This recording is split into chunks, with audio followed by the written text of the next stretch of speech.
Hello दोस्तों, अभी classes में आपका स्वागत है। आशा करते हैं कि आप लोग अच्छे होंगे। आज के इस वीडियो में हम लोग देखेंगे एसएससी जीडी का जो PYQ प्रीवियस ईयर का क्वेश्चंस पेपर हैं। स्पेशली देखेंगे हम लोग रीजनिंग जो पिछले साल 2023 में, ठीक है, 2023 में पूछे हुए क्वेश्चंस हैं, उनको हम लोग सॉल्व करेंगे। तो बात करते हैं 10 जनवरी 2023। शिफ्ट आपका होगा, शिफ्ट है फर्स्ट, ठीक है। आपका फर्स्ट शिफ्ट में जो एग्जाम हुआ है उस पेपर की बात करेंगे। ओके, तो देखिए आज हम लोग देखेंगे रीजनिंग का। रीजनिंग में जो क्वेश्चंस पूछे गए थे उनको हम लोग सॉल्व करेंगे। ओके, चलिए सॉल्व करते हैं, ठीक है। तो सॉल्व करते हैं 10 जनवरी का, ठीक है।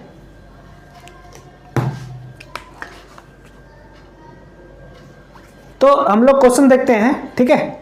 यहां क्वेश्चन बोल रहा है कि निम्नलिखित में से कौन सी संख्या दी गई श्रृंखला में प्रश्न चिन्ह के स्थान पर आएंगी, ठीक है।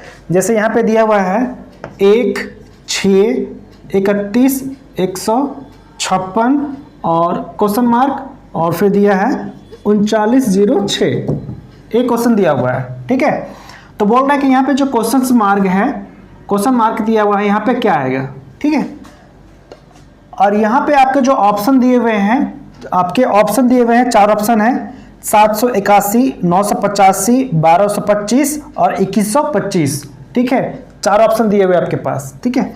चलिए यहाँ देखते हैं, इसको सॉल्व करते हैं। तो यहाँ पे इस तरह के क्वेश्चन है, तो देखते हैं स्क्वायर है, क्यूब है, या फिर डिफरेंस क्या है, ठीक है। तो यहाँ देख रहे हैं तो 1 है, 6 है, 31 है, 156 है, क्वेश्चन मार्क है और 3906 है, ठीक है। तो यहाँ पे बेसिकली हम लोग देखेंगे तो यहाँ पे डिफरेंस देखते हैं पहले, ठीक है। 1 और 6 के बीच में 5 का डिफरेंस है, 5 यहाँ है।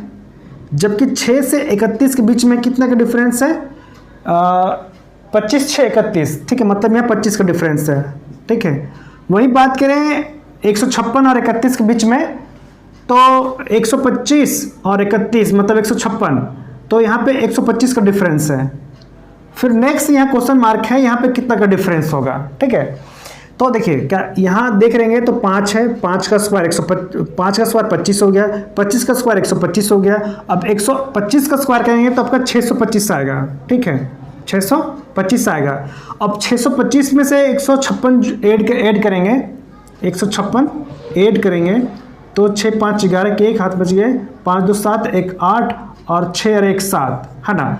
अब यहाँ देख रहे हैं 781, ठीक है, 781। तो आपका जो क्वेश्चन मार्क यहाँ पे है वहाँ पे आपका आ जाएगा 781 आ जाएगा, ठीक है। जहाँ क्वेश्चन मार्क है आपका 781 यहाँ पे आएगा, ठीक है। तो इसलिए आपका आंसर जो होगा, है ना, ऑप्शन नंबर ए, 781 आपका आंसर होगा, ऑप्शन नंबर ए, ठीक है। तो इस तरह से को सॉल्व करेंगे, इसमें कोई कंफ्यूजन वाली बात कोई है नहीं, ठीक है। चलिए आगे क्वेश्चन बढ़ते हैं, क्वेश्चन नंबर 2 देखते हैं, ठीक है। क्वेश्चन नंबर 2 आपका जो सिटिंग अरेंजमेंट से है, ठीक है। क्वेश्चन नंबर 2 जो बोल रहा है सिटिंग अरेंजमेंट से है, ओके। तो सिटिंग अरेंजमेंट में बोल रहा है कि यहाँ पे 6 लोग हैं। कितने लोग हैं? 6 लोग हैं। बोल रहा है कि 6 सहकर्मी ABCDE और F एक साथ एक वृत्ताकार मेज पर वृत्त के केंद्र और मुख करके एक दूसरे के समान दूरी पर बैठकर भोजन कर रहे हैं। D, E और B के बीच ठीक बगल में है, जबकि C, A और F के ठीक बगल में बैठा है। यदि A, E के बाईं ओर ठीक बगल में बैठा है तो C के बाईं ओर ठीक बगल में कौन बैठा है, ठीक है। ऑप्शन 1 में दिया है B, D, F या E, ठीक है। 4 ऑप्शन दिए हुए हैं। चलिए इसको सॉल्व करते हैं। जैसे बोल रहा है 6 सहकर्मी हैं, ठीक है, 6 हैं, वृत्ताकार, है ना, वृत्ताकार मेज है। तो देखिए A वृत्ताकार आपका हुआ, ठीक है। अब यहाँ देखते हैं, यहाँ 2 हो गए, एक यहाँ, एक यहाँ, 2, 4 और 6। टोटल कितने हो गए? 6 लोग हो गए हैं। 1 2 3 4 5 6 लोग हो गए। ये आपका केंद्र है, ठीक है। क्या बोल रहा है? केंद्र की ओर मुख करके बैठे हुए हैं, ठीक है। तो इसका मुख इधर है, इसका मुख इधर है, मतलब सारे का मुंह जो है वो केंद्र की ओर मुख इनका है, ठीक है। अब बहुत बच्चे यहाँ पे कंफ्यूज करते हैं कि लेफ्ट कौन सा है, राइट कौन सा है, ठीक है। तो समझिए, इस तरफ आप खड़े हैं, इस तरफ बैठे हुए हैं, तो इधर राइट है, इधर राइट है, इधर लेफ्ट है, इस तरह लेफ्ट है। अब आपको राइट देखना है, तो इस लाइन के बाद आपका राइट यहाँ आएगा, इस लाइन के बाद आपका राइट यहाँ आएगा, इस लाइन के बाद आपका राइट यहाँ आएगा, राइट आपका इधर यहाँ आएगा, और इसका राइट आपका यहाँ आएगा, एक एक छोड़ के, ठीक है। तो इस तरह से हो गया आपका, ठीक है। अब यहाँ क्वेश्चन बोल रहा है कि डी, ई और बी के ठीक बगल में बैठा है। इसको अभी नहीं देखेंगे, आगे देखते हैं। जबकि सी, ए और एफ के ठीक बगल में बैठा है। देखिए, इस क्वेश्चन को आप यहाँ सॉल्व करेंगे तो आप गड़बड़ा जाएंगे, ठीक है। यहाँ सॉल्व नहीं करना है आपको। सॉल्व करने के लिए जहाँ से बायां दायां लेफ्ट राइट रहेगा वहाँ से स्टार्ट करना है, ठीक है। चलिए स्टार्ट करते हैं। जैसे बोल रहा है यदि ए ई के बाईं, चलिए ए यहाँ लेते हैं, ठीक है। ठीक, क्या बोला है? ए ई के बाईं और ठीक बगल में बैठा है। ए जो है ई के बगल, ई यहाँ है, तो ई के बाईं, ई का जो बाईं कौन होगा? ई के बाईं और कौन है? तो आपका ए है, ठीक है। ई के बाईं, ठीक है।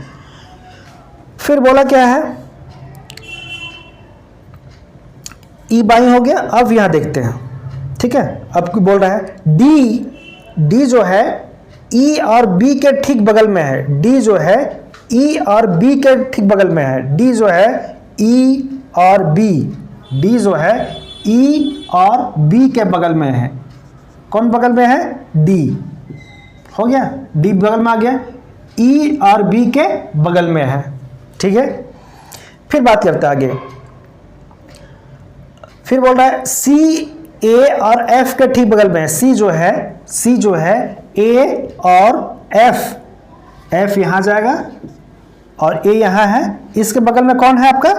सी है। सारे हो गए, ठीक है। अब क्वेश्चन बोला है कि तो सी के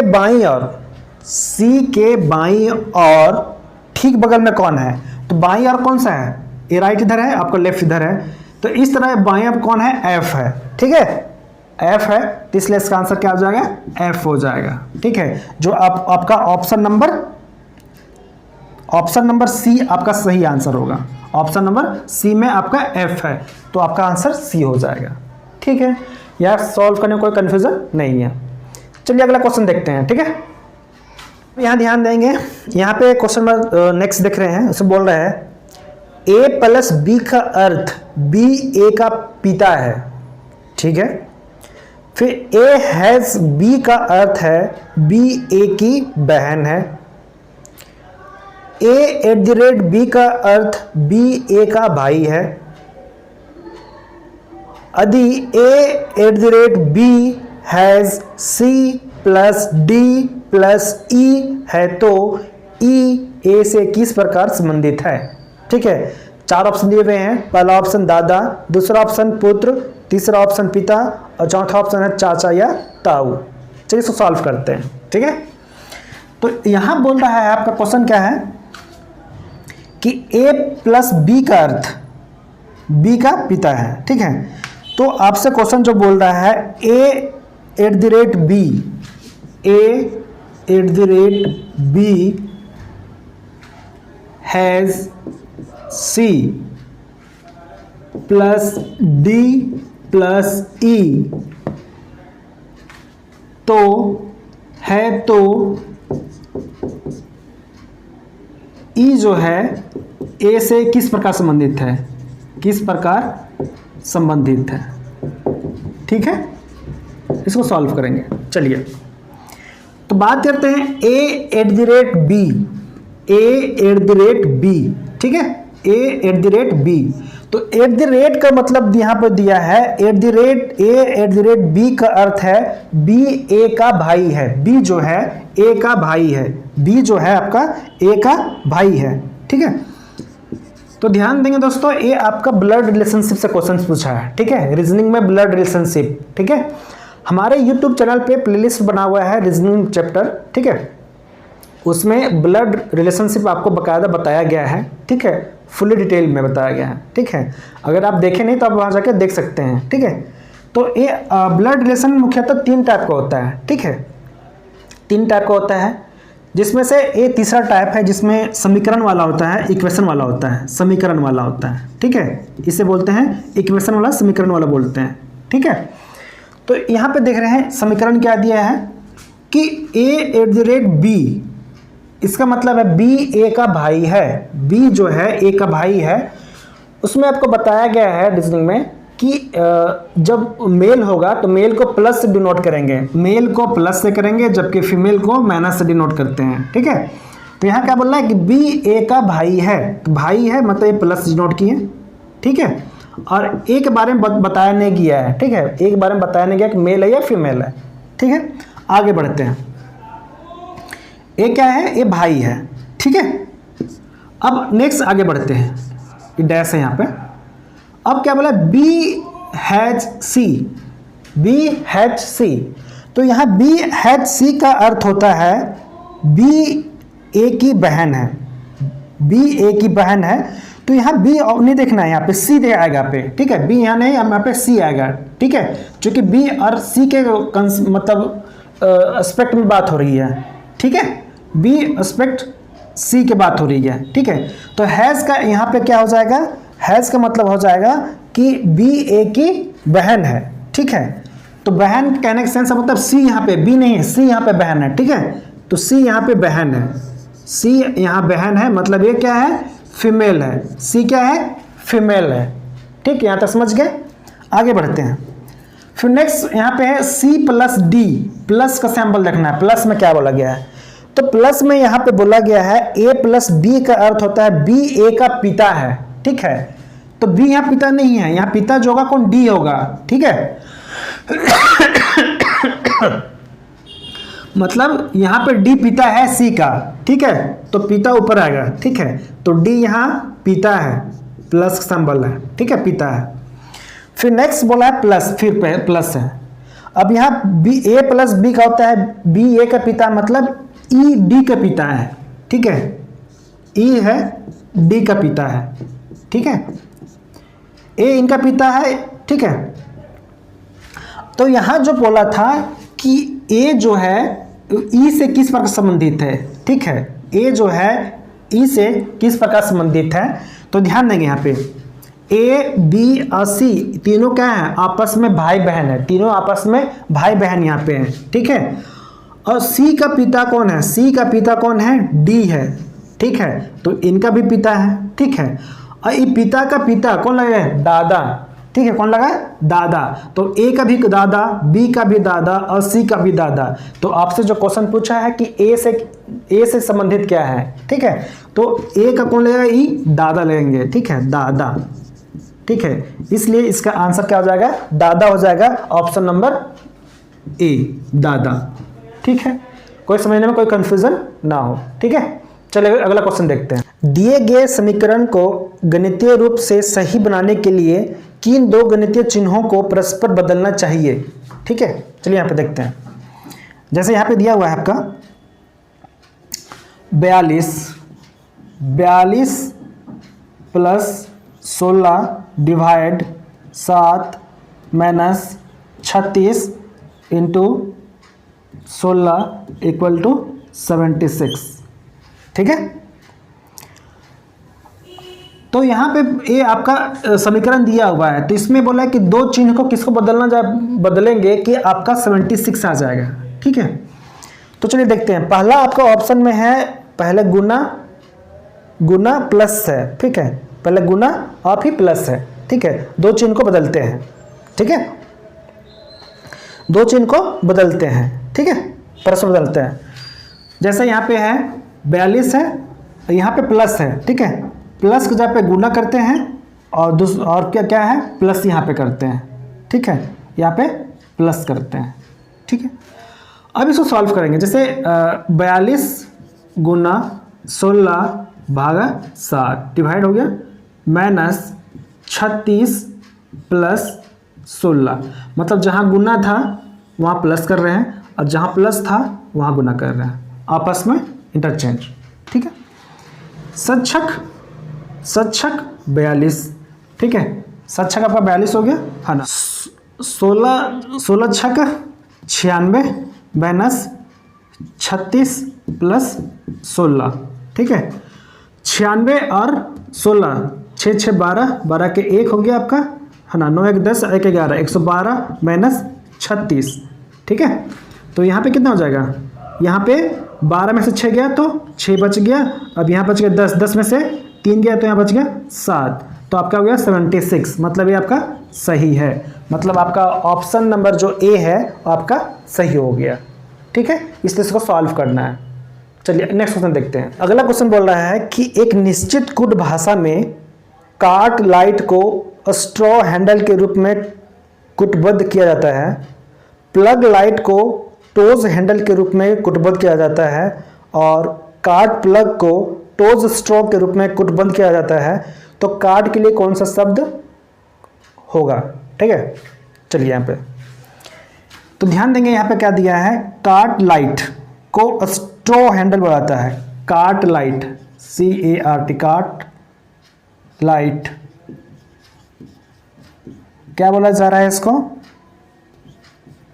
स्ट्रॉ हैंडल। ठीक है, प्लग लाइट को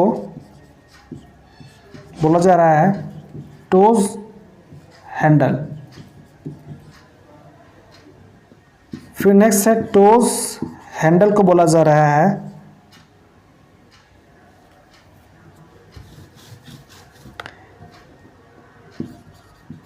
कार्ट प्लग को टोज स्ट्रॉ। तो कार्ट के लिए क्या होगा, कार्ट के लिए क्या होगा। ठीक है, तो ध्यान देंगे यहाँ पे कार्ट लाइट, लाइट यहाँ पे, लाइट यहाँ पे है ना, तो यहाँ पे देख रहे कॉमन है लाइट लाइट। ठीक है, तो यहाँ पे क्या है, हैंडल हैंडल, तो लाइट का आप क्या हो जाएगा, आपका लाइट से लाइट, हैंडल टू हैंडल, मतलब लाइट को क्या लगेगा, हैंडल। ठीक है, अब यहाँ देखेंगे, यहाँ पे प्लग है, यहाँ भी प्लग है, प्लग प्लग, और यहाँ पे क्या है, टोज टोज, मतलब प्लग के लिए आपका क्या आ जाएगा, टोज आ जाएगा। ठीक है, तो यहाँ कार्ट के लिए क्या बचा, कार्ट के लिए आपका स्ट्रो बचा। ठीक है, कार्ट के लिए क्या हो जाएगा, स्ट्रो। ठीक है, तो इसका आंसर क्या हो जाएगा, स्ट्रो। कार्ट को क्या लिखा जाएगा, स्ट्रो लिखा जाएगा, इसलिए इसका आंसर क्या हो जाएगा, फर्स्ट 1 नंबर ऑप्शन हो जाएगा, स्ट्रो हो जाएगा आंसर। ठीक है, कोई दिक्कत नहीं।